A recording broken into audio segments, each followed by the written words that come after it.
안녕하세요. 수요일 날 생방송으로 듣는 것은 오래간만이죠. 같이 잠깐 기도드리겠습니다.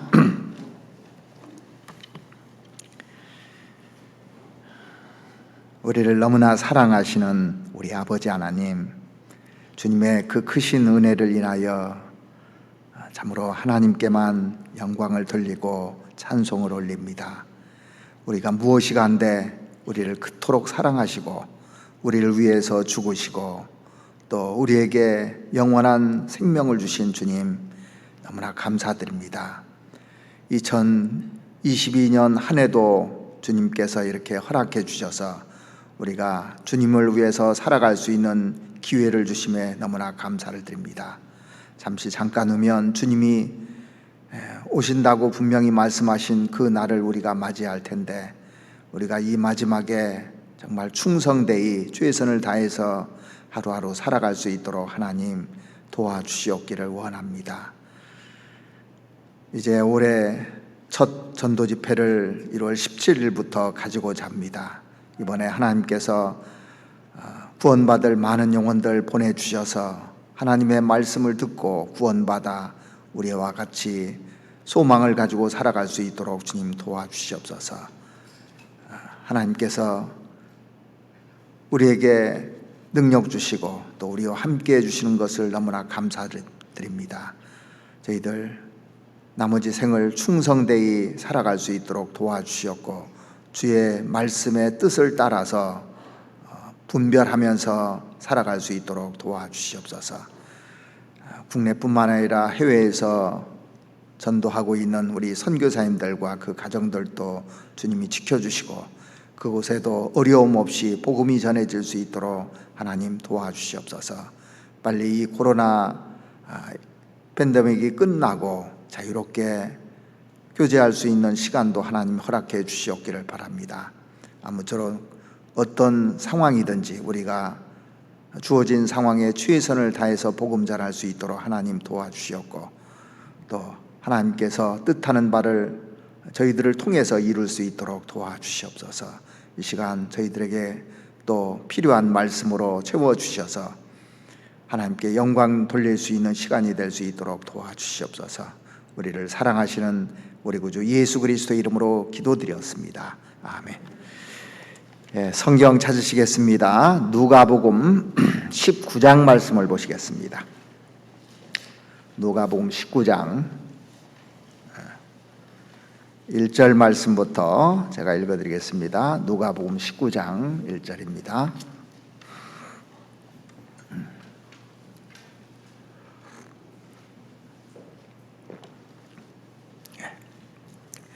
예수께서 여리고로 들어 지나가시더라. 삭개오라 이름하는 자가 있으니 세리장이요 또한 부자라. 저가 예수께서 어떠한 사람인가 하여 보고자 하되 키가 작고 사람이 많아 할 수 없어 앞으로 달려가 보기 위하여 뽕나무에 올라가니 이는 예수께서 그리로 지나가시게 됨이라라. 예수께서 그곳에 이르러 우러러 보시고 이르시되 삭개오야 속히 내려오라. 내가 오늘 내 집에 유하여야 하겠다 하시니 급히 내려와 즐거워하여 영접하거늘 무사람이 보고 수군거려 가로되 저가 죄인의 집에 유하러 들어갔도다 하더라. 삭개오가 서서 주께 여짜오되 주여 보시옵소서. 내 소유의 절반을 가난한 자들에게 주겠사오며 만일 네 것을 토색한 일이 있으면 4배나 갚겠나이다. 예수께서 이르시되 오늘 구원이 이 집에 이르렀으니 이 사람도 아브라함의 자손이미로다. 인자에 온 것은 잃어버린 자를 찾아 구원하려 함이니라. 됐습니다.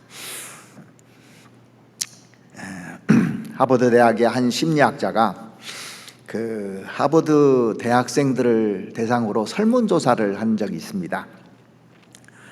대학생들이 추구하는 가치가 무엇인지를 알고 싶어서 설문조사를 했는데, 설문조사를 했던 그 심리학자의 의도대로 답이 다 나왔어요. 뭘 가장 추구하냐고 그랬더니 첫째가 뭐였겠습니까? 뭐니 해도 머니라고, 돈이 첫 번째였습니다. 두 번째는 지위를 원했고 세 번째는 권력을 원했습니다.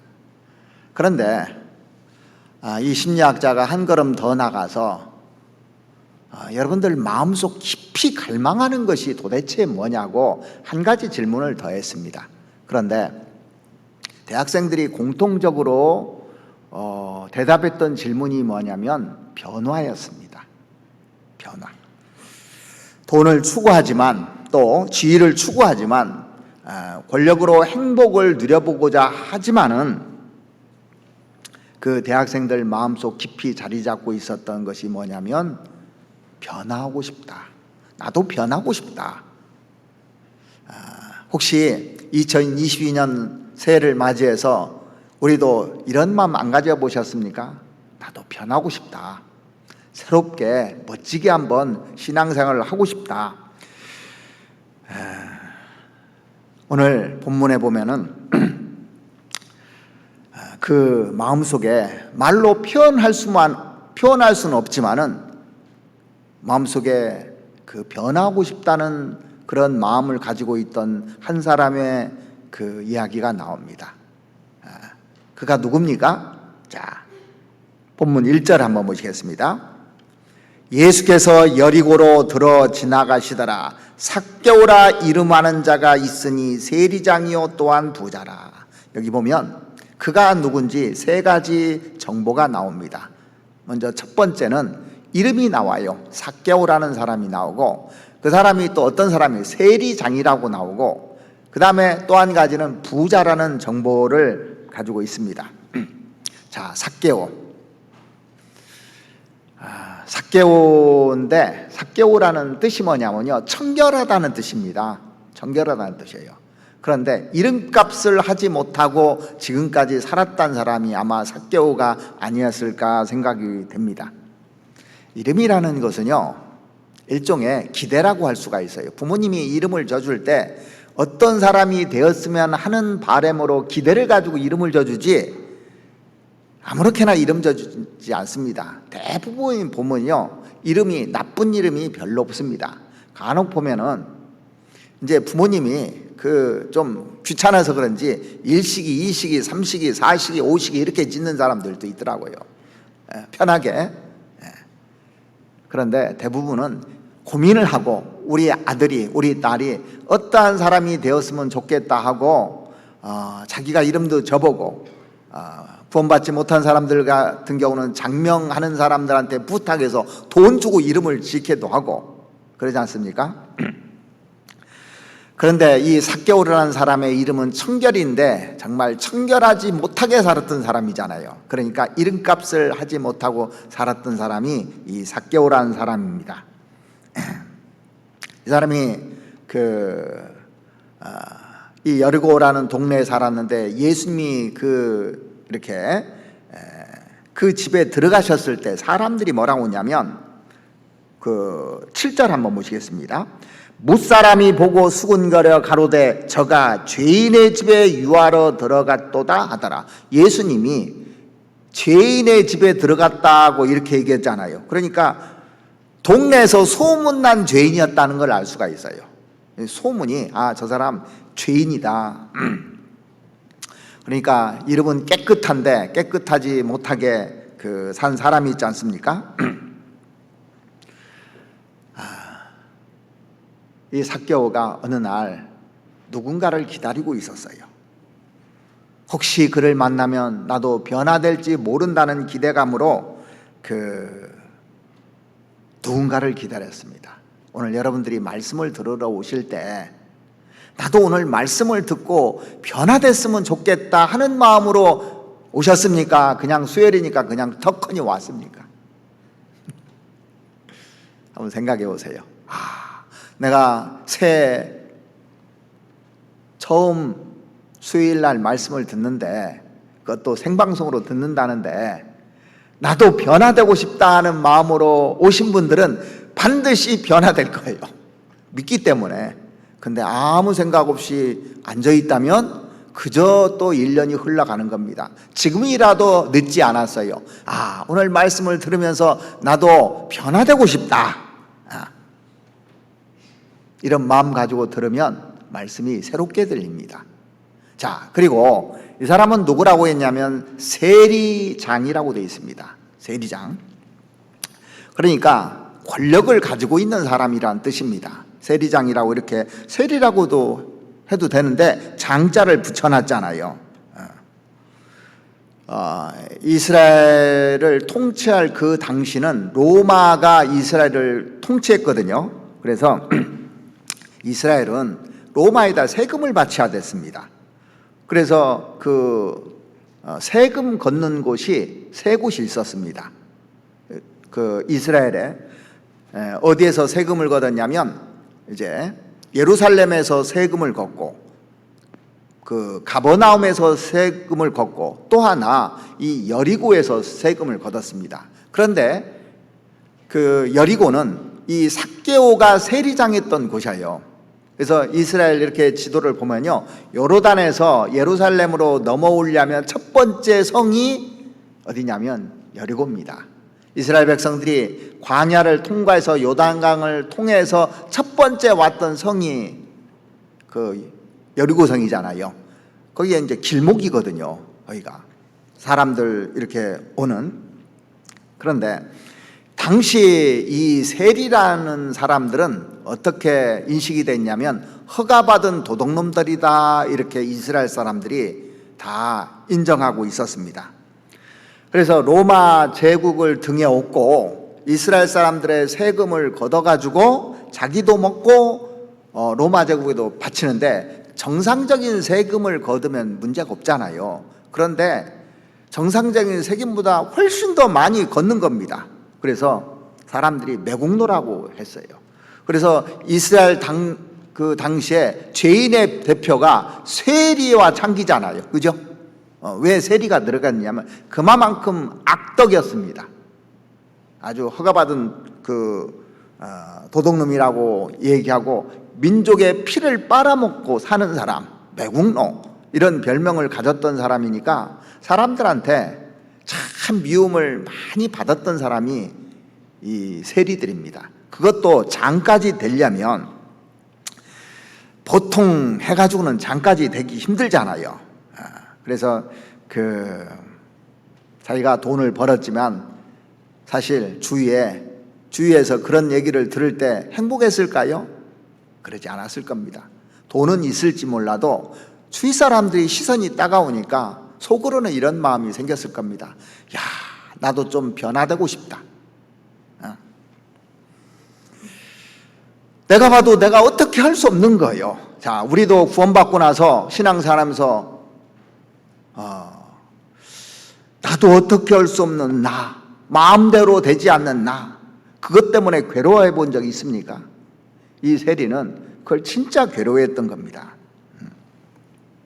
그런데 예수님을 만나면 변화될지도 몰라 하는 기대감을 그 마음속에 가지고 있던 사람이 이 삭개오입니다. 세리장이었습니다.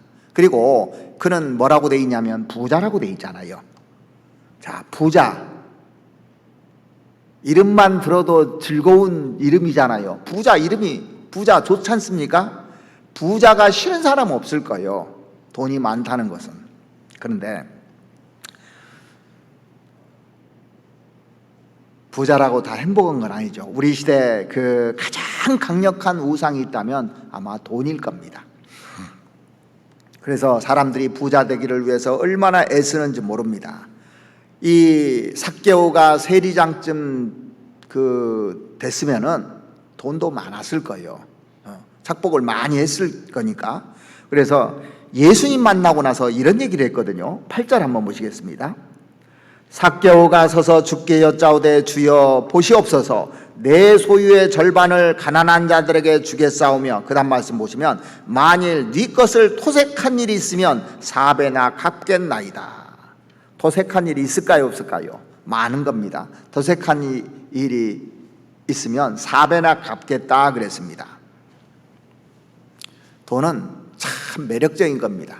그는 돈을 주무르고 또 돈을 만지며 돈을 생각하고 아침부터 저녁까지 어떻게 하면 돈 벌고 궁리를 했던 사람입니다. 돈 사람이었잖아요. 이 삭개오라는 사람이. 이 삭개오가 돈만 있으면 행복해질 줄 알았습니다. 근데 돈을 얻고 났는데 마음속에는 그런 것이 없었어요. 그러니까 마음에 변화되고 싶다, 이런 마음을 가졌던 겁니다. 그 돈을 벌기 위해서 자기 양심을 잃어버렸어요.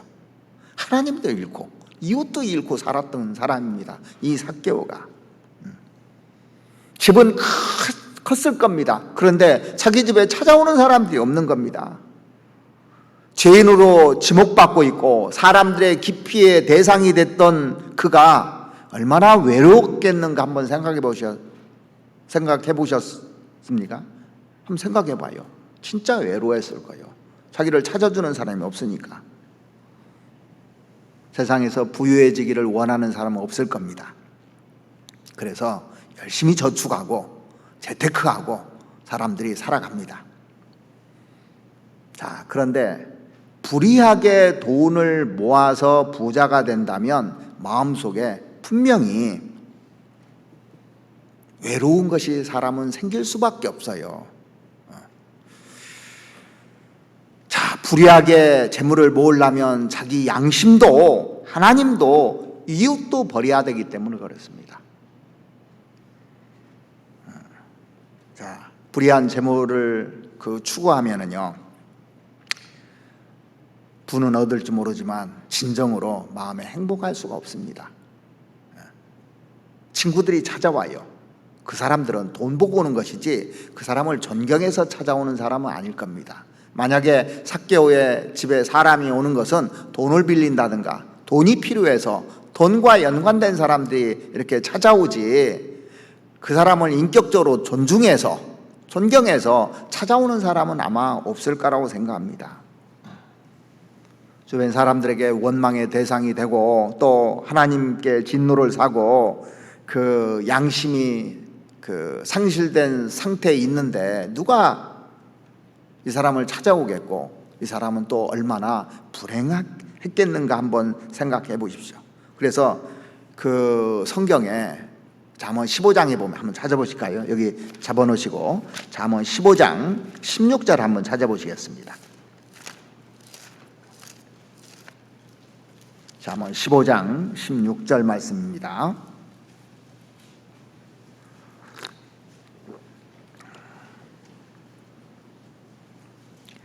가산이 적어도 여호와를 경외하는 것이 크게 부하고 번뇌하는 것보다 나으니라. 자, 가산이 적어도 여호와를 경외하는 것이 크게 부하고 번뇌하는 것보다 나으니라. 여기 왜 번뇌한다고 그랬냐면, 크게 부하면은 양심도 하나님도 이웃도 버리는 경우가 많거든요. 그러려면 여간 채소를 먹으며 사랑하는 것이 살찐 소를 먹으며 서로 미워하는 것보다 나으니라. 그래서 채소만 먹고 사랑하는 것이 맛있는 거 먹고 또 서로 미워하는 것보다 낫다, 그렇게 돼 있습니다. 그래서 누가복음 오늘 본문 앞에 보면 12장이 있습니다. 누가복음 12장 한번 찾아보시죠. 누가복음 12장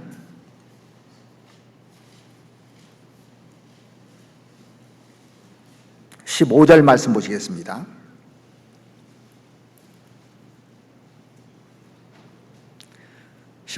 누가복음 12장 15절. 저희에게 이르시되 삼가 모든 탐심을 물리치라. 사람의 생명이 그 소유에 넉넉한 데 있지 아니하리라 하시고. 자, 생명은 돈 많다고 생명을 얻는 것도 아니잖아요. 돈 많다고 신앙생활을 잘하는 것도 아니고, 돈 많다고 축복받는 것도 아니고. 이 삭개오가 돈은 많았지만 돈을 가지고 살 수 없었던 것이 무엇일까 한번 생각해 보셨어요. 돈을 가지고 인생의 의미를 살 수 없었을 겁니다. 그는 그 많은 돈을 가지고 인생의 목적을 살 수 없었고, 돈으로 죽음 건너편의 문제를 해결할 수 없었을 겁니다. 늘 그러니까 마음이 공허했을 겁니다. 돈으로 살 수 없는 행복, 이 돈으로 사지 못하는 그 행복 때문에 그는 괴로워했고, 그리고 지나가는 분, 그분을 만나고 싶어 했던 겁니다. 그 예수 그리스도를 만나고 싶어 했던 겁니다. 왜냐하면 내가 예수님 만나면 변화될지도 몰라. 갈구하고 갈망하고 있었던 거예요. 자, 그렇다면 삭개오가 뭘 갈망해서 이 삭개오가 변했는지, 우리가 이것은 오늘 우리에게도 동일한 그 질문이 되고 또 동일하게 해답을 얻을 수 있는 키가 되기 때문에 이 삭개오가 무엇을 갈망했는지 한번 좀 오늘 생각을 해보고자 합니다. 자, 삭개오는 먼저 대상이 예수님을 만나고 싶은 생각이 있었어요. 예수님을 만나 변화받고 싶은 갈망이 있었습니다. 삭개오는 예수님 만나면 변화될 수 있다는 마음속에 그런 마음이 있었어요. 그런데 예수님이 여리고를 지나가신다는 소식, 그전에도 그런 생각을 가지고 있었는데 지나가신다는 소식은 그에게는 굿뉴스였어요. 복음이었습니다. 그리고 그에게는 기회가 온 겁니다. 자, 오늘 본문 한번 보시겠습니다. 누가복음 19장 1절부터 보시겠습니다. 예수께서 여리고로 들어 지나가시더라. 예수님이 지나가신다. 내가 사는 동네에 예수님이 지나가신다. 3절, 저가 예수께서 어떠한 사람인가 하여 보고자 하되, 예수님 좀 알고 싶다. 할 수만 있으면 예수님 만나고 싶다는 생각을 가진 겁니다. 그러니까 어떠한 사람인가 보고자 하되 그랬습니다. 주변 사람들이 예수님을 만났다 하는데 나도 예수님을 만날 수 없을까? 예수님을 만나고 싶다는 그 갈망이 딱 자리 잡고 있었습니다. 왜 예수님 만나고 싶었을까요? 먼저는 소문을 많이 들었을 겁니다. 예수님이 기적을 행한다는 소식도 들었을 것이고, 예수님이 병도 고친다는 소식을 들었을 테고, 예수를 만나서 변화됐다는 소식을 들었기 때문에 예수를 만나고 싶지 그냥 만나고 싶은 건 아니었을 겁니다. 자, 우리도 이제 이런 경우가 있잖아요. 내 친구가 있었는데 그가 예수 만나더니 변했다는 거예요. 예수 만나니 사람이 변했다는 거예요. 그가 알고 있는 예수님이 누군지 알고 싶어서 말씀을 듣는 사람들도 있잖아요. 근데 예수님이 지나간다는 소식을 들었습니다. 마음속에 예수님 만나고 싶은 생각이 들었어요. 이 빅톨 위고가 그런 얘기를 했는데, 기회는 인생의 가장 위대한 재산이다 그랬습니다. 자, 우리는 예수님 만난 것이 가장 위대한 재산이잖아요. 가장 그 축복이었잖아요. 일단 만났다는 것이. 예수란 이름의 뜻이 뭡니까? 구원이라는 뜻이잖아요. 그래서 나도 구원받을 수 없을까? 이런 생각을 가졌기 때문에 예수님이 이 여리고로 지나가신 거예요. 사실은 왜 여리고로 예수님 가셨냐면 삭개오가 예수님을 만나고 싶은 마음이 있으니까 지나가신 거예요. 사마리아 여인 만나고 싶으니까 사마리아로 가신 거거든요. 그러니까 주님은 원하는 사람에게 가게끔 돼 있습니다. C.S. 루이스 교수가 그런 얘기를 했거든요.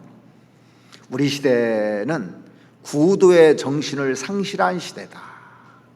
무슨 얘기냐면 진지하게 자기 영혼에 대해서 찾는 사람이 없는 시대라는 겁니다. 우리 시대를 보면요. 맞죠? 현대인들이 행복하지 못한 이유가 뭐냐? 구도의 갈망을 상실했기 때문이다. 왜 사람들이 행복하지 못한 줄 아십니까? 변화되고 싶은 마음도 없고 정말 내 영혼 문제를 해결할 수 있는 그런 것들을 이제 상실해 버렸어요. 사람들이요. 그냥 좋은 게 좋은 거고 즐기고 오늘 하루 먹고 마시고 즐기자. 꿈도 없잖아요. 사람이 꿈이 있다는 것은요, 행복한 겁니다. 목표가 있다는 것은 행복한 겁니다. 오늘 내가 살아갈 목표가 있다는 것은 진짜 행복한 거예요. 눈을 뜨면요, 일할 수 있는 것이 얼마나 행복인 줄 아십니까? 자, 이제 은퇴를 한 사람들이요, 눈을 뜨면 갈 데가 없다는 거예요. 행복하겠어요? 많이 쉴 시간이 있습니다. 그게 행복하겠습니까? 갈 데가 있어야 돼요. 갈 곳이 있는 사람은 행복한 겁니다. 우리는 수요일 날 이렇게 하나님을 만날 수 있는 시간이 있다는 것은 얼마나 행복한 겁니까? 주일날 또 내일은 구역 모임 때 만날 수 있고 갈 데가 있다는 것은 행복한 거거든요. 구도의 열정을 잃은 시대입니다. 이 철로 역정을 쓴 존 버년 아시잖아요. 이 사람이 구원받기 전에 마음속에 이런 물음이 생겼답니다. 나도 구원받을 수 있을까? 구원받지 못했을 때요. 나도 구원받을 수 있을까? 그래서 이 구원 문제를 해결하지 못하고 마음속에 이렇게 갈등을 가지고 있었는데 점점 그 생각이 자기 마음을 사로잡는 겁니다. 그래서 일기장에다가 뭐라고 쓴 줄 아십니까? 내가 이 문제만 해결할 수 있다면, 내가 구원 문제만 해결할 수 있다면 나는 누구라도 만나겠다, 어디라도 가겠다, 나는 무엇이라도 하겠다. 일기장에다 그렇게 갈망을 했어요. 변화되고 싶어서. 하나님을 알긴 아는데 구원 문제가 해결이 안 되는 겁니다. 그런데 그가 마침내 구원을 받게 돼요. 구원받고 얼마 안 있어서요, 감옥에 들어가잖아요. 그런데도 그는 감옥에서 행복했습니다. 얼마나 행복했는지 몰라요. 감옥에서도 예수님이 함께 해주니까, 요셉이 애굽에 팔려가서도 하나님이 함께 해주니까 행복하게 13년을 보냈듯이 이 존 버년도 감옥에서 이렇게 쭉 보냈는데, 성경을 읽으면서요, 또 하나님과 함께 하면서 그동안 가졌던 모든 의문이 다 풀어졌던 겁니다. 그래서 이 감옥 안에서 날마다 흥분했다고 하잖아요. 감격했다고 하잖아요. 하루하루를 흥분 속에서, 감옥 속에서 살았답니다. 그러면서 거기에서 하나님께 기도하고 그 기쁨으로 가득 차게 이렇게 살면서 책을 한 권을 써 내려갔어요. 그 책이 필그림스 프로그레스잖아요. 철로 역장이라는 책을 탄생했는데, 성경 다음으로 가장 위대한 책을 이렇게 세상에 내놓게 된 겁니다. 그는 거기에서 변화된 거예요.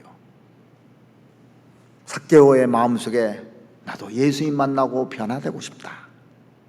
그런데 장애물이 놓여 있었던 거예요. 예수님 만나려고 하니까.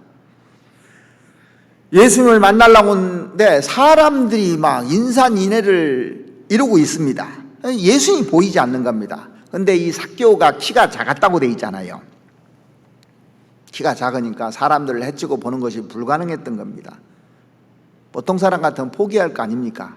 에이구, 사람도 많은데 포기했을 텐데 어떻게 하면 좋을까? 그 갈망 때문에 뽕나무로 올라갈 생각을 했다니까요. 이거 보면서, 야, 구원받는 사람은 다르구나. 사람이 변화될 수 있는 사람들은 아무튼 하나님께 매달리면 길이 열리는구나. 우리가 마가복음 2장에 보면 중풍병자를 4사람이 메고 예수님 앞에 갔을 때 그 사람들이 많아서 용신할 수 없어서 들어갈 틈이 없으니까 지붕을 뜯은 얘기 아시잖아요.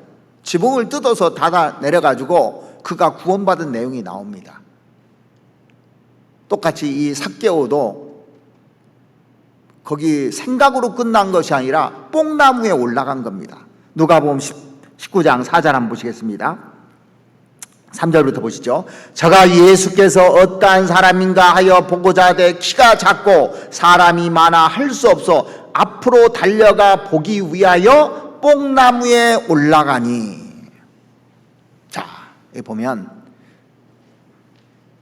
장애물이 놓여있을 때 넘어진 것이 아니라 결단을 했잖아요. 무슨 방법 없을까? 그래서 키가 작으니까 뽕나무로 올라갔다고 되어 있습니다. 자, 이게 쉬운 결정이니까 한번 생각해 보세요. 그냥 보통 사람 같으면 그냥 올라가도 누가 뭐 아는 사람도 없으니까 뭐 그런가 보다 하는데, 이 사람은 동네에서 다 아는 사람입니다. 세무서장이에요. 세무서장. 세무서장이 올라갔다고 하니까 사람들이 다 웃긴다고 할 거 아닙니까? 그러지 않습니까?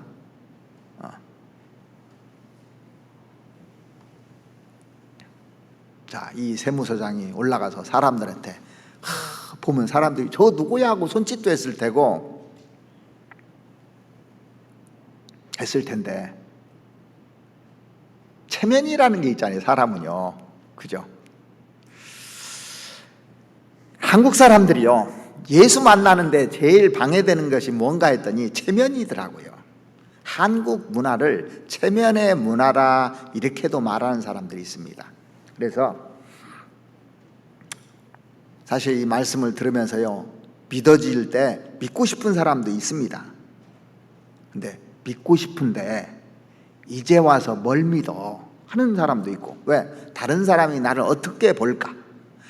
믿으면 주변 사람들이 나를 뭐라고 할까? 얼마 전까지만 해도 예수에 대해서 뭐라고 안 좋게 얘기하던 사람이 예수를 믿는다면 뭐라고 할까? 이런 생각들을 사람들은 가지게 됩니다. 이 죄인의 대표인 그 삭개오가 뽕나무에 올라가서 예수님을 만난다는 게 웃긴 얘기잖아요. 사실은요, 이 쉬운 얘기가 아닙니다. 예전에 그 한국인의 의식 구조를 쓴 그 이기태 씨가 이 얼굴과 관계된 단어가 제일 발달된 나라가 한국이랍니다. 한국. 그래서 체면 아시죠? 체면. 그 얼굴 아닙니까? 체면이요, 얼굴. 자, 그래서 우리나라 이 말을 이렇게 쭉 보면요, 그 사람 얼굴 두껍다고 하잖아요. 얼굴 두껍다는 얘기도 있고, 그 사람 얼굴로는 통하지 않는 데가 없다 그런 말도 있고, 내 얼굴이 말이 아니다 그런 얘기도 있고, 내 얼굴에 먹칠하지 말라, 전부 다 얼굴과 관계된 얘기입니다. 내 얼굴 봐서 한번 부탁드립니다 이런 사람도 있고.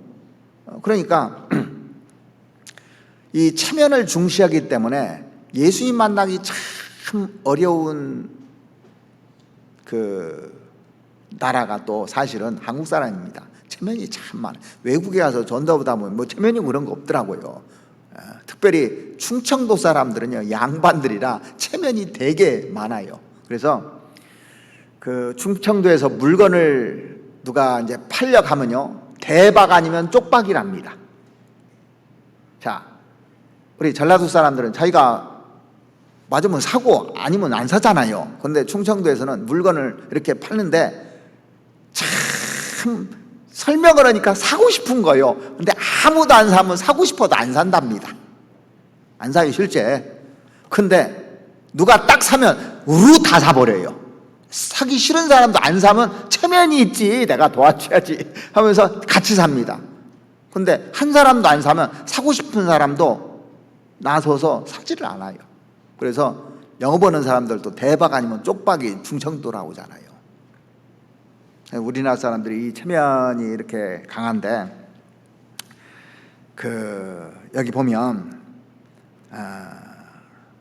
5절에 보시겠습니다. 예수께서 그곳에 이르러 우러러 보시고 이르시되 삭개오야 속히 내려오라. 아니 웬일입니까 이게? 자, 예수님하고 삭개오고 만난 적 있어요, 없어요? 일면식도 한 적이 없습니다. 근데 갑자기 자기 이름을 부르는 거예요. 삭개오야 속히 내려오너라. 충격받았을 거예요. 어떻게 내 이름을 알지? 예? 예수님이 나하고 만난 적도 없는데 내 이름을 어떻게 알지? 삭개오가 어떻게 했냐면 6절에 급히 내려와 그랬습니다. 급히 내려왔다고. 한국 사람들 성질 급하잖아요. 한국 사람 같아요. 급히 내려왔다고. 자, 신앙은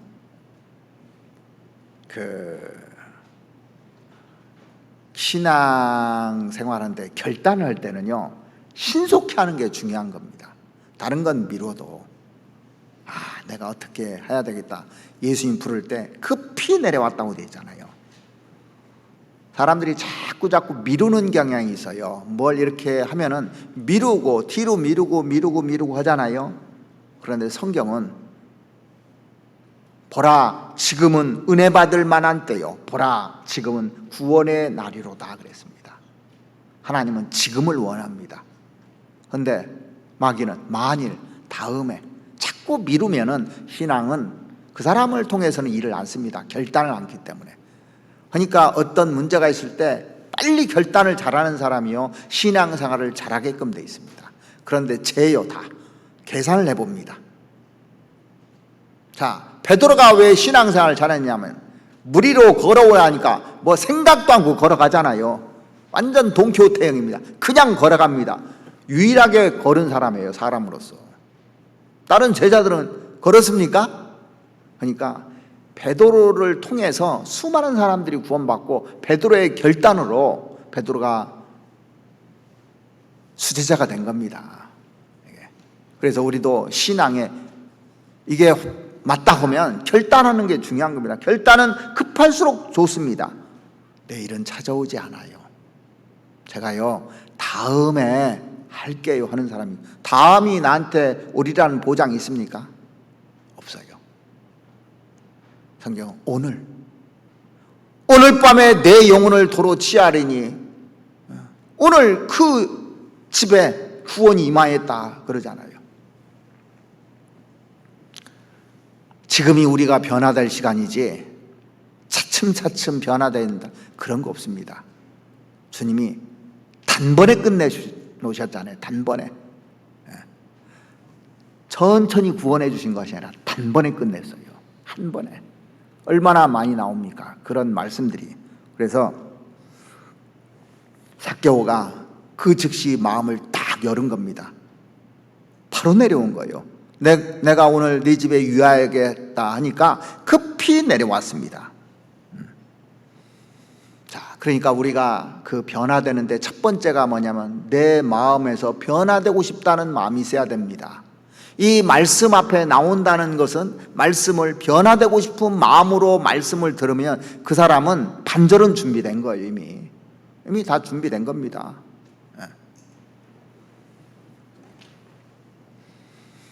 예수님을 만난 삭개오는 변화의 결단을 합니다. 결단을 딱 하는데, 자 보세요. 이 사람이 결단을 하는 거 보십시오. 예수님 만나기를 원했고 그 다음에 결단을 하는데 8절 보시겠습니다.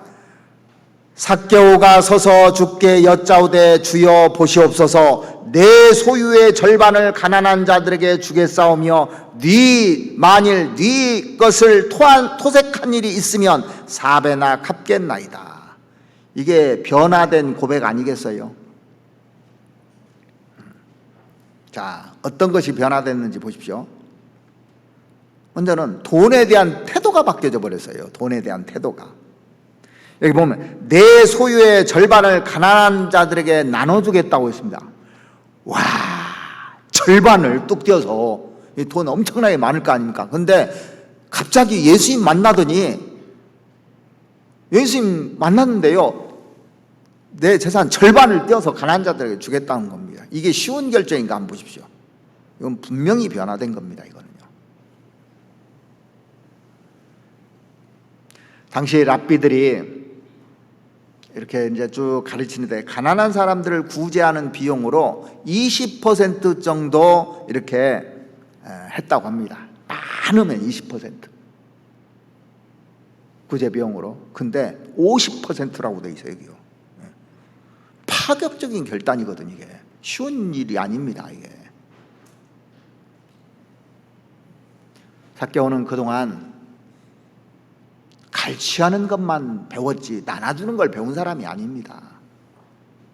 우리도 이제 구원받기 전에요, 다른 사람 거 빼앗는 데만 관심이 있던 사람이 많아요.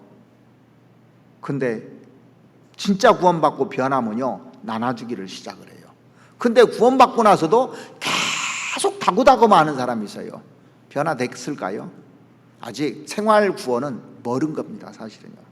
그래서 우리 중에도 나한테 들어오는 것만 생각하지 말고 내가 주님께 뭘 드리겠는가, 절반은 아니더라도 최소한 11조라도 하라고잖아요. 그러니까 11조도 못하는 사람은 변화된 게 아닙니다. 사실은요. 11조를 시작했을 때 이제 변화되기 시작하는 겁니다. 그래서 어떤 사람은 10에 2조도 하고 10에 3조도 하고, 이 과부는 생활비 전부를 드렸다고 성경에도 나오잖아요. 마가복음 14장 보면 생활비 전부를 드렸다고. 브리스길라 아굴라는 자기 목을 내놔버렸어요. 전부를 드린 거예요. 바울도 전부를 드린 거고, 하나님은 전부를 원하는 거예요. 사실은요. 그래서 신앙생활이라는 것은 조금 이렇게 뛰어서는 것이 아니라 올이라는 게 신앙생활입니다. 그러니까 우리는 조금 하고 신앙생활 했다고 이제 하는 겁니다. 자기 있는 거 조금 뛰어서 하나님께 좀 드리거나 누구 좀 도와주고 엄청나게 한 것처럼 자랑하는 경우가 있어요. 하나님 뭐라고 하실까요? 나는 너를 위해서 다 줬는데 그거 주고 생색을 내고 그것을 가지고 자랑을 하고 대단한 것처럼 착각하고 변화된 게 아닙니다. 사실은요.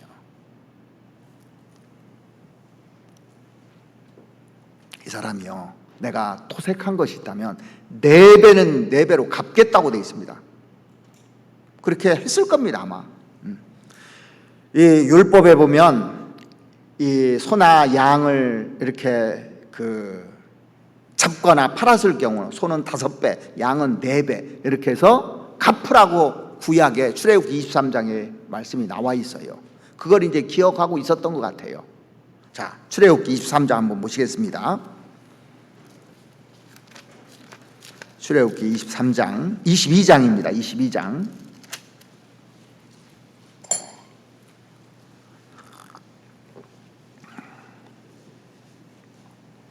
출애굽기 22장 1절입니다. 사람이 소나 양을 도적질하여 잡거나 팔면 그는 소 하나에 소 5으로 갚고 양 하나에 양 4으로 갚을지이다. 그런데 이 삭개오는 불의한 세리장에서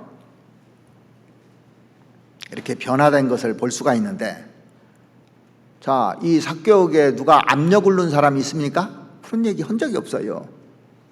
사회가 압력을 준 것도 아니고 정부가 압력을 준 것도 아니고 또 예수님이 그렇게 설교한 것도 아닙니다. 삭개오한테 한 적이 없어요.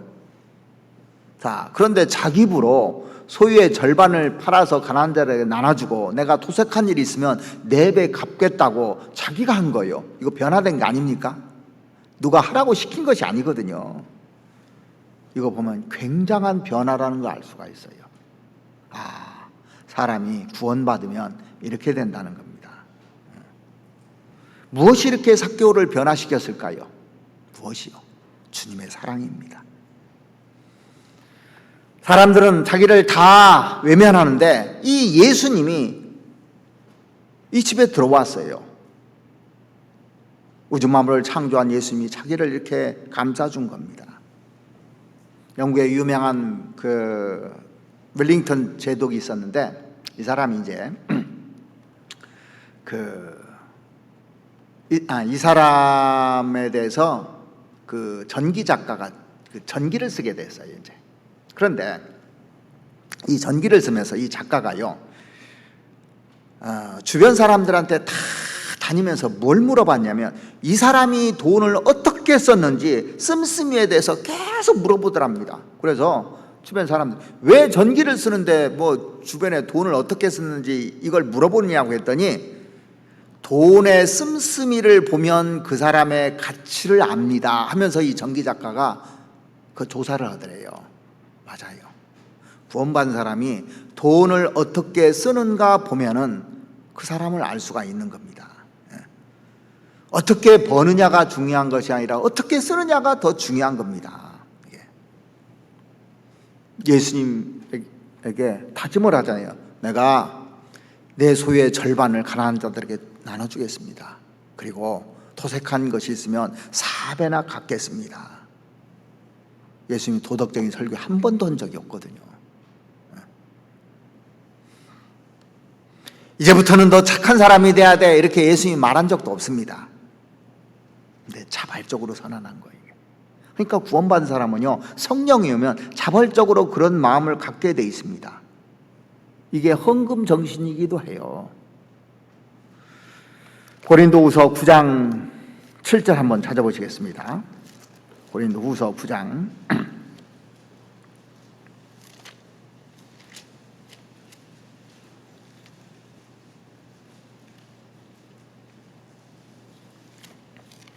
7절 각각 그 마음에 정한 대로 할 것이요 인색함으로나 억지로 하지 말지니 하나님은 즐겨내는 자를 사랑하시느니라.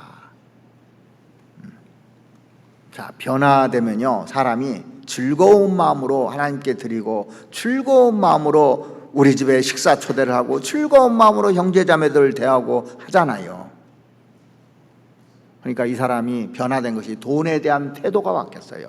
또 하나 이 사람이 뭐가 바뀌었냐면 주님을 대하는 태도가 바뀌었어요. 자, 누가복음 다시 한번 보시겠습니다. 누가복음 19장 8절 말씀 보시겠습니다. 삭개오가 서서 주께 여짜오되 주여 보시옵소서. 자, 지금 예수님을 향해서 뭐라고 하냐면 주여 주여 그렇게 말을 합니다. 그동안 자기 주인이 누구였습니까? 가이사 황제였어요. 가이사가 자기 임명해가지고 자기가 이제 그 돈을 벌고, 그 당시 사람들의 인사가 뭐였냐면 가이사는 나의 주님입니다, 이게 인사했다니까요. 그 당시에요. 가이사 황제가 자기 주인이었습니다. 가이사가 주인이었고 돈이 자기의 주인이었고 권력이 자기 주인이었습니다. 그런데 이 삭개오가요, 예수님 젊잖아요. 젊은 예언자에게 딱 엎드리면서 주여 그랬습니다. 주여. 자기 입에서 그 얘기가 나온 거예요. 이 누가복음 5장에 보면은 그 이제 물고기 잡는 얘기 나오잖아요. 그래서 베드로가 이제 고기를 잡는데 밤새도록 한 마리도 못 잡았어요. 근데 예수님이 뭐라고 하냐, 깊은 데로 가서 그물을 내려 고기를 잡으라 그랬습니다. 그때 뭐라고 하냐면 선생이요 우리들이 밤이 맞도록 수고를 하였으되 얻은 것이 없지만은 그랬어요. 이제 물고기 깊은 데로 가서 그물을 내려 고기 잡으니까 선생으로 나왔어요. 선생으로. 선생님이요 랍비요 그렇게 얘기했는데, 그물을 내렸는데 이게 그물이 찢어질 정도로 잡고 나서, 아니 아침이 되면 깊은 데 고기가 없는 거 자기가 너무 잘 압니다. 여기는 절대 고기가 없는 거예요. 근데 고기가 이렇게 있는 거 보고 놀란 겁니다. 그때 베드로가 뭐라고 했냐, 주여 나를 떠나소서 나는 죄인으로소이다 그랬어요. 주여라는 말을 써요. 선생에서 주여로 바뀌었어요.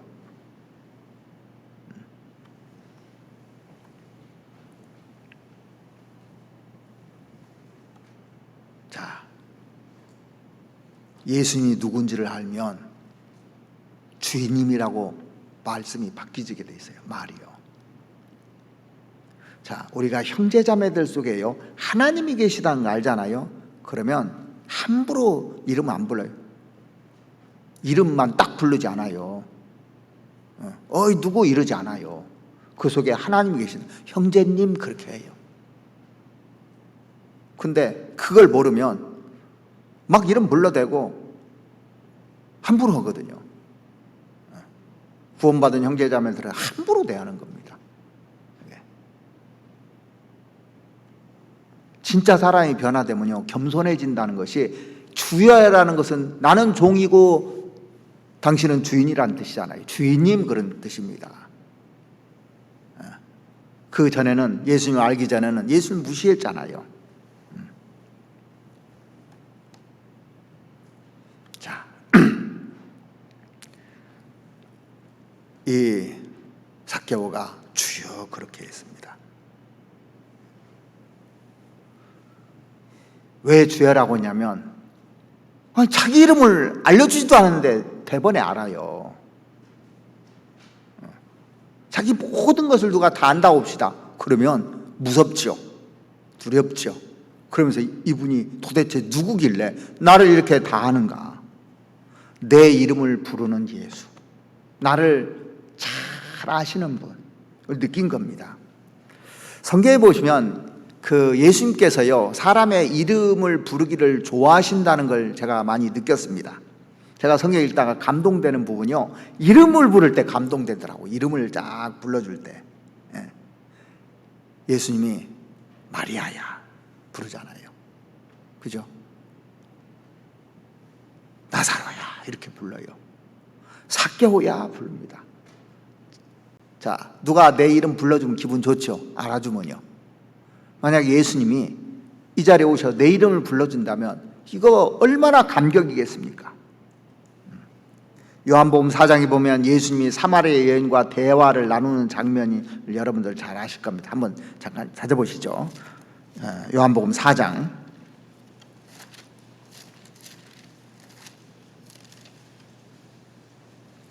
요한복음 4장 10절 말씀 보시겠습니다.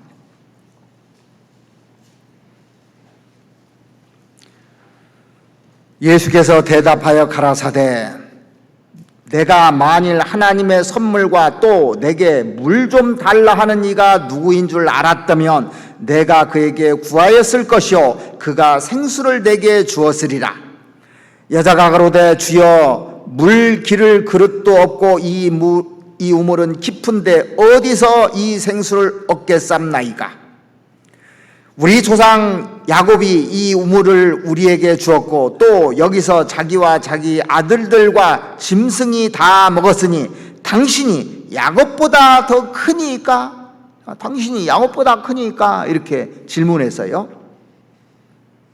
예수께서 대답하여 가라사대 이 물을 먹는 자마다 다시 목마르리려니와 내가 주는 물을 먹는 자는 영원히 목마르지 아니하리니 나의 주는 물은 그 속에서 영생하도록 솟아나는 샘물이 되리라.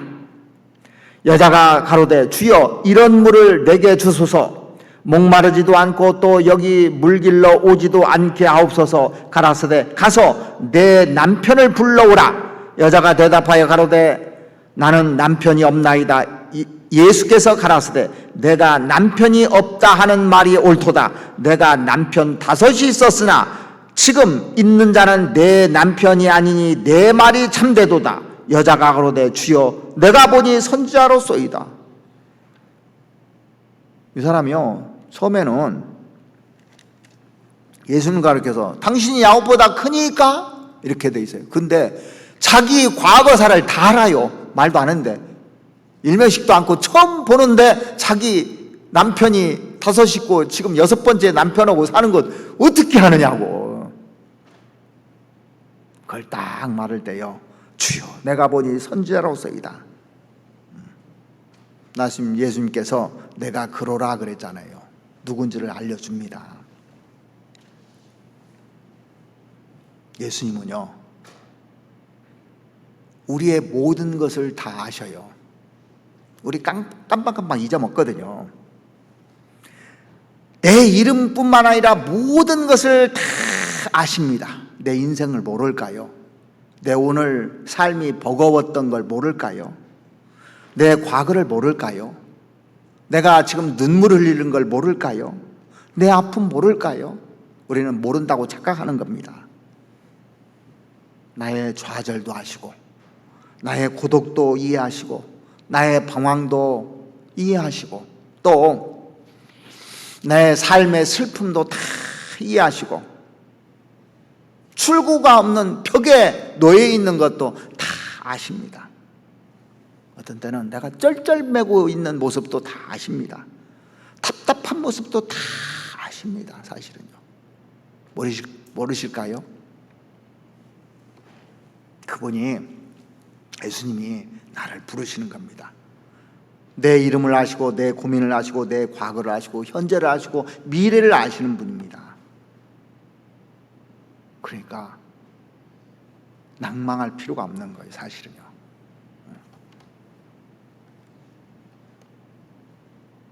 주님이 우리를 구원하시고 싶어서요 견딜 수 없었던 분이에요. 내가 변화되기를 진짜 바라는 분은요 주님입니다. 다른 사람은 내가 변하기를 바라지 않을지 몰라도 주님은 내가 변하기를 바라는 겁니다. 오늘 제가 이 본문을 쭉 보면서 이 삭개오가 예수님을 만나고 싶었던 사건으로 이해할 수 있어요. 그런데 결론을 딱 보면, 끝까지 보면, 이거는 주님이 나를 만나고 싶어하는 사건이구나. 주님이 삭개오를 만나고 싶어하는 사건이에요. 이게요, 성경은. 그러니까 우리가 주님을 만나고 싶어하는 사건이 이전에 주님이 나를 먼저 만나고 싶어 했잖아요. 삭개오가 주님을 찾은 사건이라기보다는 주님이 먼저 삭개오를 찾아오신 사건입니다. 이게 여리고로 왜 갔겠느냐고요. 하필이면 삭개오가 있는 그 뽕나무 있는 데를 왜 갔겠느냐고요.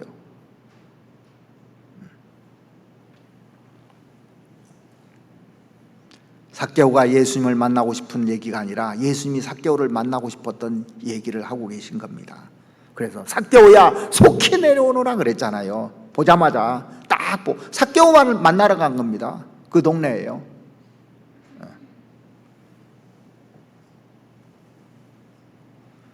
그래서 오늘 주님이 이 자리에 오셔서 우리에게 말씀해 주는 것은 우리를 만나고 싶었던 거예요. 여러분이 만나고 싶은 것도 있지만 예수님이 만나고 싶었던 겁니다. 더 뜨거운 열정으로, 뜨거운 마음 가지고 왔는데 우리는 미식근한 마음 가지고 있다면 내가 변하겠느냐고요. 급히 내려가겠느냐고요. 삭개오야 속히 내려오라고 그랬는데 똑같은 마음이니까 급히 내려가서 역사가 이루어진 거예요. 우리도 그런 마음으로 늘 말씀을 드려야 되는 겁니다. 그렇다면 예수님이 삭개오에게 왜 왔을까요? 하나님의 아들이신 예수 그리스도가 이 땅에 왜 오셨을까요?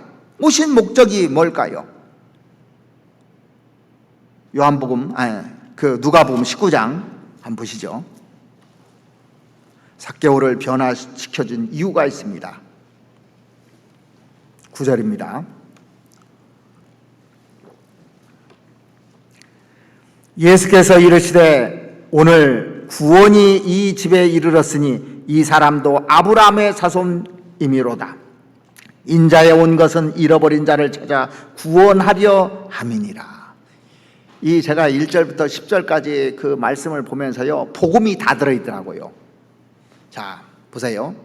우리가 처음에 예수를 그냥 믿는 것이 아닙니다. 예수가 누군지를 먼저 알아야 돼요. 하나님이 어떤 분인지를 알아야 됩니다. 그러니까 삭개오는요, 예수가 누군지를 소문을 들었잖아요. 예수님 만나면 병이 낫고 인생이 바뀌고 변화된다는 걸 알았어요. 그리고 예수님을 직접 만났는데 자기 이름을 알아요. 그러니까 야, 이분이 보통 분이 아니구나. 그리고 나서 이 사람이 회개하는 장면이 뭐냐면, 내가 가난한 자들에게 다 이게 재산 절반을 준다고 그랬고 토색한 일이 있으면 4배나 갚는다고 하는 것은 자기 회개하는 내용이에요. 지금 내가 지금까지는 다 빼앗는 인생을 샀는데 나눠주고 싶은 마음이 있는 겁니다. 회개한 거예요. 그러니까 예수님이 오늘 구원이 이 집에 이르렀으니 이 사람도 아브라함의 자손이미로다. 유대인들에게 아브라함 자손이라는 개념은 천국을 보장받는 자라는 뜻입니다. 이게요. 이 사람들은 이렇게 이해하고 있는 겁니다. 그래서 이에 그 거지가 죽어 천사들에게 받들려 아브라함의 품에 들어가고, 이 천국 들어갔다는, 천국을 보장받았다는 겁니다. 이게요. 그 뜻입니다. 사실은요. 그리고 오늘 말씀의 결론이 10절이지 않습니까? 인자에 온 것은 잃어버린 자를 찾아 구원하려 함이라. 인자라는 것은 사람의 아들, 예수님이 사람의 아들로 오셨잖아요. 예수님은 하나님의 아들입니다. 하나님의 아들이들의 이 땅에 오신 이유를 정확하게 얘기하고 있는 겁니다. 인자가 온 것은 잃어버린 자를 찾아 구원하려 함이라. 이게 예수님이 이 세상에 오신 사명입니다. 예수님이 이를 위해서 오신 거예요. 저 요한복음 12장 한번 보시죠. 요한복음 12장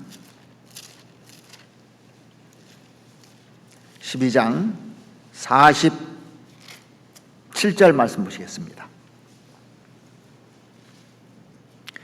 사람이 내 말을 듣고 지키지 아니할지라도 내가 저를 심판하지 아니하노라. 내가 온 것은 세상을 심판하려 함이 아니요 세상을 구원하려 함이로다. 예수님이 이 세상에 오신 목적이 세상을 구원하려 온 겁니다. 마찬가지로 삭개오를 구원하려고 여리고로 간 거고, 또 10장 10절도 한번 보시죠. 10장 10절.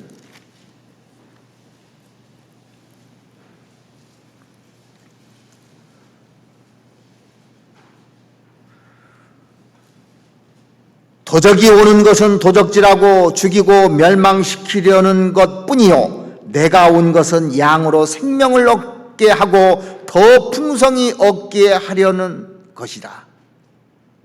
자, 그러니까 결론이 분명하지 않습니까? 예수님이 이 세상에 오신 목적이 뭐냐면 삭개오가 예수님을 찾는 얘기가 아니고 예수님이 삭개오를 찾아오신 겁니다. 그리고 구원해 주려고. 그래서 예수님이 오신 겁니다. 하늘 높은 보좌를 버리고 이 죄 많은 세상에 내려오셔서 지금부터 2000년 전에 아기 예수로 이렇게 오셔서 십자가에서 인간의 모든 허물과 죄를 담당하시고 돌아가신 이유가 뭐냐? 나를 구원하기 위해서 그렇습니다. 삭개오만 찾아온 것이 아니고 그 옛날 여리고에 삭개오만 찾으러 오신 것이 아니고 봉선동에도 오셨어요. 이 시간에 또 오셨습니다. 계속 오시고 계십니다. 죄인들을 회개시키러, 그래서 구원시키려고 오신 겁니다. 자, 이 삭개오가 구원받고 나서 삭개오가 전도해서 이 세리들이 많이 구원받았을 겁니다. 삭개오를 찾아오셨던 주님은 지금도 우리에게 찾아온 겁니다. 오늘 밤에도 찾아오신 겁니다. 자, 보세요. 이 여리고를 그냥 우연히 지나간 겁니까? 아닙니다. 하나님 계획을 가지고 오셨어요. 의도적으로 오신 겁니다. 오늘 우리가 여기 우연히 앉아 있는 것 같습니까? 아닙니다. 의도를 가지고 오셨어요. 이 중에서 한 사람 변화시키려고 온 겁니다. 한 사람. 그 많은 사람들이 많았거든요. 그런데 삭개오가 변화된 거예요. 그날이요. 우리가 구원받은 사람들이 말씀 들어 다 와 있습니다. 여기. 그런데 정말 갈망한 사람, 이 사람 위해서 설교하는 겁니다. 하나님이요. 한 사람 변화시키기 위해서요. 그 중에 내가 된다면. 그래서 여러분들이 말씀 들을 때 내가 변화되고 싶은 마음으로 말씀을 들으면 그 사람이 변화되는 겁니다. 다 듣는다고 변화되는 게 아닙니다. 수없이 많이 들어도요 변화 안 되잖아요. 왜 안 됩니까? 갈망이 없는 겁니다. 가룟 유다 3년 반 동안 예수님 따라다녔어요. 변화됩니까? 오히려 예수님 팔아먹었어요. 배신자가 되어버렸습니다. 우리 안에도 그럴 수가 있는 거예요. 몇십 년 신앙생활도 배신자가 될 수 있고 팔아먹을 수 있는 겁니다. 그런데 어떤 사람은 그 시간에 변화되는 겁니다. 우리가 이 말씀을 왜 듣냐면 변화되기 위해서 말씀 듣는 거예요.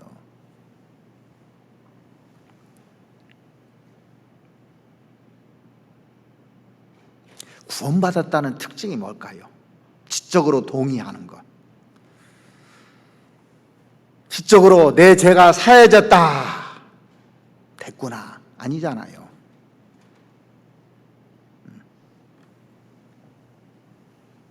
구원받으면 생명이 들어옵니다. 성령이 내 안에 들어와요. 성령이 부어주면 예수 그리스도에 관해서 아는 것이 아니라 예수 그리스도를 알아요. 예수 그리스도를 아는 겁니다. 사람들은 예수 그리스도에 대해서 이론적으로 아는 사람 얼마나 많습니까? 신앙생활 하는데도 이론적으로 성경이 보이는 적이 얼마나 많아요. 영생은 유일하신 참 하나님과 그의 보내신 자 예수 그리스도를 아는 것이니라 그랬습니다. 예수 그리스도에 대해서 지식적으로 아는 것이 아니라 예수 그리스도를 아는 겁니다. 잠언 30장에 보면 아굴의 잠언이 나오죠. 나는 다른 사람에 비하면 짐승이라 그랬습니다. 그런데 그가 알았던 것이 뭐냐면 그 이름이 무엇인지, 그 아들의 이름이 무엇인지 너는 아느냐? 진짜 그 이름이 무엇인지 하나님을 아는 겁니다. 그 아들의 이름이 무엇인지 너는 아느냐? 너는 아느냐? 그럴 때는 진짜 아느냐 이 얘기입니다. 그럼 사람이 변화되는 거예요.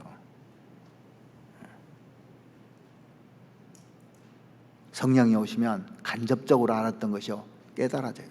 성경 매일 읽잖아요. 근데 눈에 그냥 지나갔던 성경이 오늘따라 내가 간절하게 기도하고 성경을 보지 않습니까?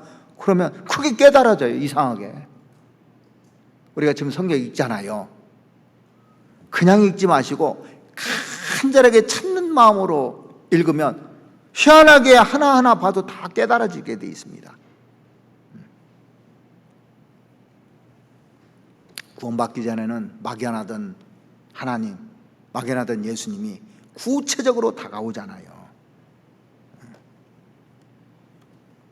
어떻게 하면 갈망을 채울 수 있는 줄 아십니까? 예수님 따라다니는 제자들이 500여 명이 있었어요. 근데 500여 명에게 다 보여준 거예요. 70명에게 가르쳐 줍니다. 70명의 제자를 부리고 또 12명의 제자를 부르셔요. 그 중에서 3명을 또 특별하게 부르셔요. 그래서 이 중요한 때요, 누구에게 보여주는가 보십시오. 회당장 야이로의 딸을 살릴 때 3명만 들어갔어요. 다른 제자들 안 보여줬습니다. 그죠? 그리고 변화산상에서 변화될 때, 예수님 변화될 때요, 베드로, 야고보, 요한 3사람만 보여줬어요. 겟세마네 동산에서 기도하실 때 3 제자만 데리고 왔습니다. 그들에게 알려줬어요. 그들이 진짜 하는 겁니다. 제자지만, 다 같은 제자지만 진짜 하는. 그들은 목을 내놨어요. 야고보 최초의 순교자가 됐습니다. 베드로 거꾸로 십자가에 못 박혀서 죽었어요. 요한 끝까지 살아가지고 예수님을 증거했습니다. 천국도 봤습니다. 아주 귀중하게 쓴 거예요. 진짜 예수 그리스도를 아느냐, 예수 그리스도에 대해서 아느냐는 엄청난 차이가 있는 겁니다. 성경에 보면 기둥같이 여기는 야고보, 게바, 요한이 나오잖아요. 갈라디아서 성경에 보면, 갈라디아서 2장 9절에 보면 기둥같이 여기는 야고보가 나와요. 게바, 베드로, 요한이 나옵니다. 거기에 바울과 바나바가 나옵니다. 5사람이 나와요.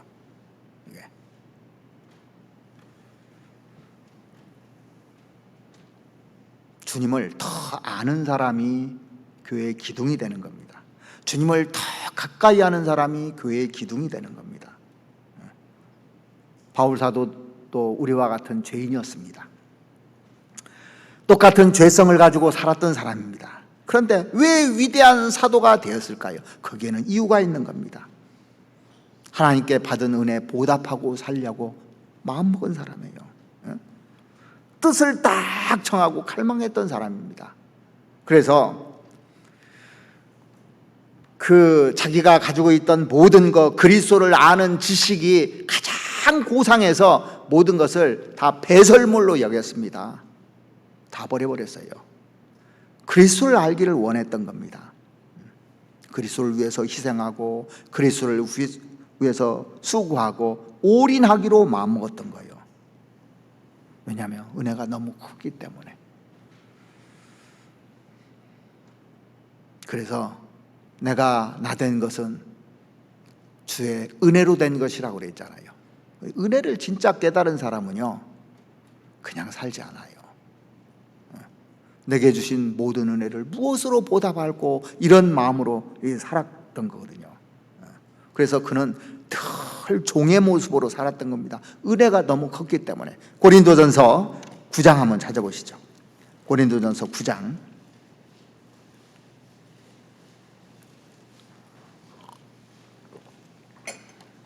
19절 말씀 보시겠습니다.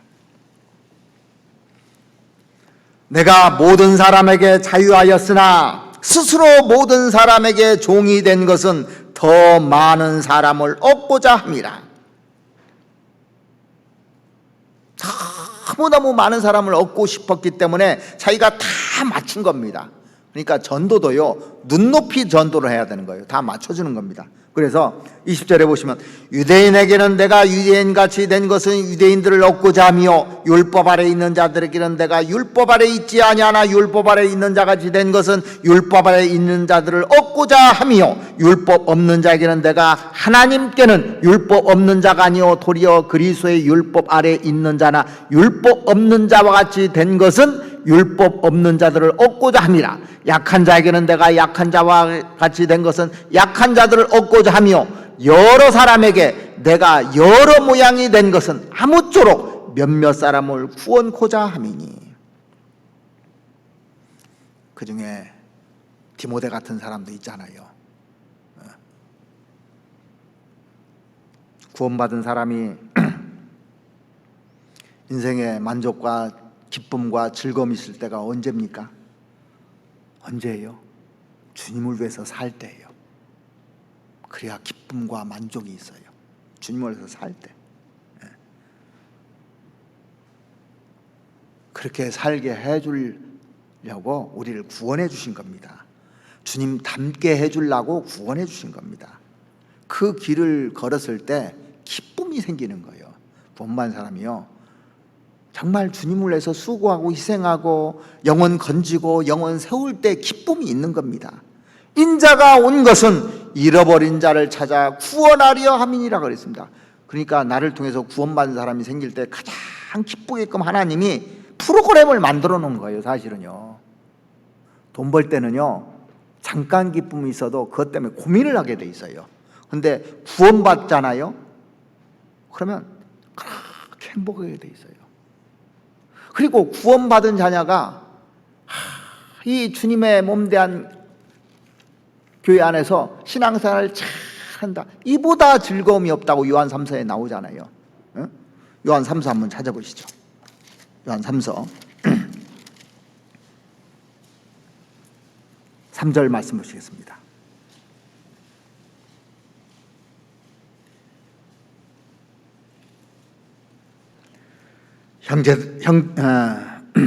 형제들이 와서 내게 있는 진리를 증가하되 내가 진리 안에서 4절입니다. 4절 내가 내 자녀들이 진리 안에서 행한다 함을 듣는 것보다 더 즐거움이 없도다. 자, 우리 자녀들도요, 진리 안에서 행한다 함을 듣는 것을 보면은 이보다 더 즐거움이 없다는 거예요. 그러니까 우리가 진리 안에서 행하잖아요. 그러면 즐겁게 돼 있어요. 나도, 자녀도 그렇고 누구도 그렇고.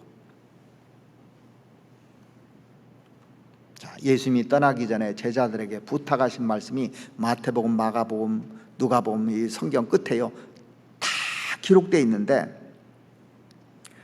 너희는 가서 모든 족속으로 제자를 삼아, 그렇게 돼 있어요. 복음을 전파하라, 그렇게 명령하고.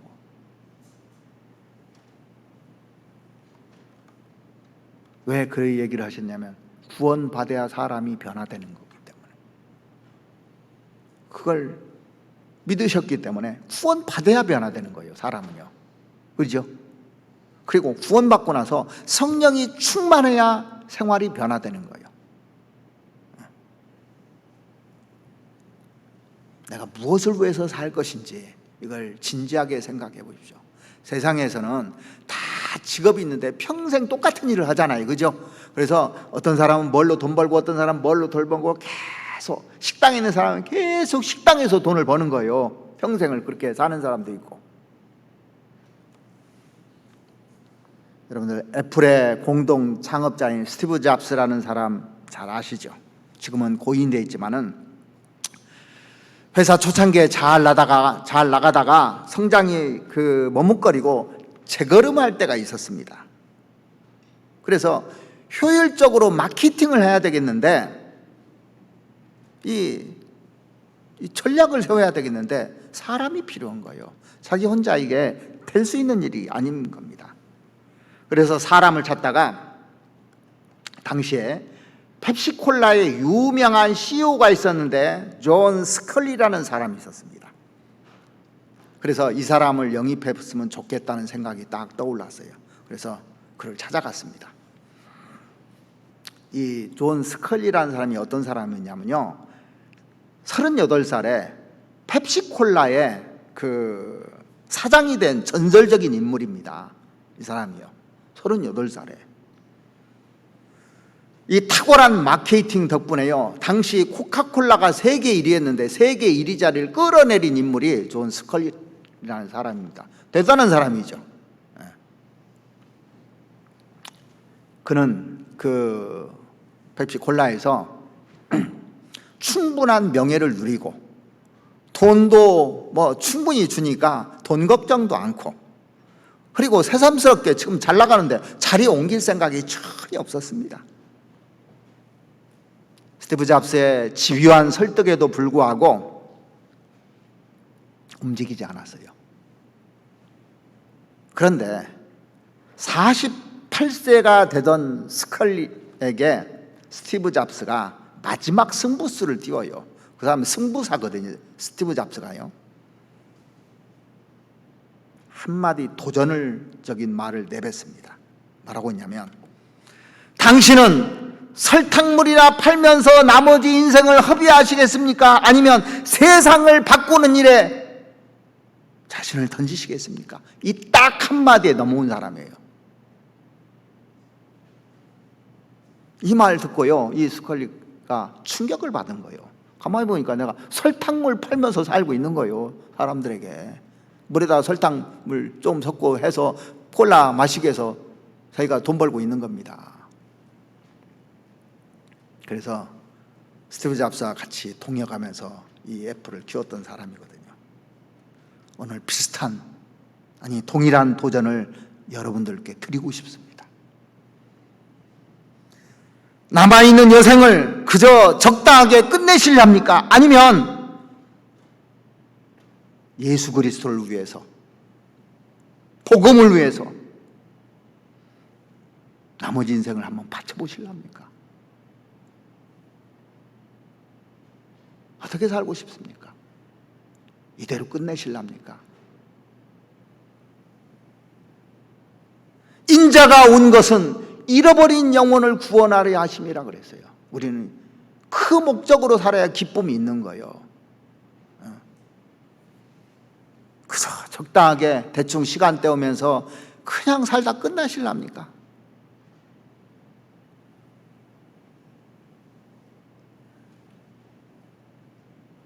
사람이 갈망하면요, 태도가 바뀝니다. 진짜예요. 구원받은 다음에 왜 안 바뀔까요? 다 자기 문제예요, 자기 문제.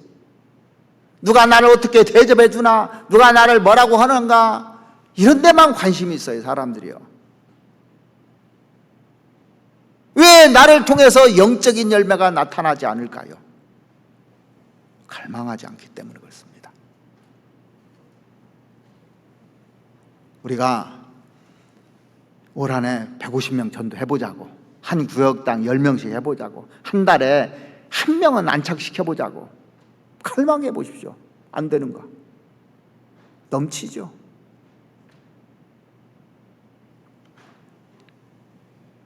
우리가 주님과 함께 살기를 갈망해야 되는 겁니다. 진짜로요. 복음과 함께 인생을 마치기로 결정을 해야 되는 겁니다. 사도 바울의 간증이 우리 안에서 쏟아져 나와야 돼요. 사도 바울은 나의 달려갈 길, 주 예수께 받은 사명, 곧 하나님의 은혜의 복음 증거하는 일을 마치려 하면은 나의 생명을 조금도 귀한 것으로 여기지 아니하노라 그랬어요. 이게 사명입니다. 똑같은 우리가 그렇게 살아야 되는 겁니다. 2022년에는 변화돼 봅시다. 주님이 우리에게 오셔서 변화를 요청하고 있는 겁니다. 이대로 살면 안 됩니다. 이제 그동안 편안하게 살았으면 됐어요. 마지막 주자고 마지막 결승선이 얼마 남지 않았습니다. 시간이 아까워요. 잠자는 것도 아까워. 주님을 위해서 남은 인생을 한번 살아봅시다. 같이 기도드리겠습니다. 우리를 사랑하시는 우리 아버지 하나님, 2022년을 허락해 주셨는데 저희들 그냥 살 것이 아니라 내 삶을 결정하고 또 삭개오가 변화된 삶을 살았던 것처럼 우리에게도 변화를 주시고 주님의 복음을 위해서 불을 일으키다 주님 앞에 설 수 있도록 주님 도와주시옵기를 바랍니다. 하나님께서 우리에게 마지막 기회를 주셨는데 이 기회를 놓친다면 주님 앞에 섰을 때 정말 부끄럽게 될 수밖에 없다는 것을 생각하고 오늘 하루하루를 최선을 다해서 살 수 있도록 하나님 도와주시옵소서. 그래서 우리 교회를 통해서 복음이 전해지고 또 나를 통해서 주님의 일이 일어날 수 있도록 하나님 도와주시옵소서. 우리를 사랑하시는 우리 구주 예수 그리스도의 이름으로 기도드렸습니다. 아멘. 은혜 찬송가 31장 같이 하시겠습니다.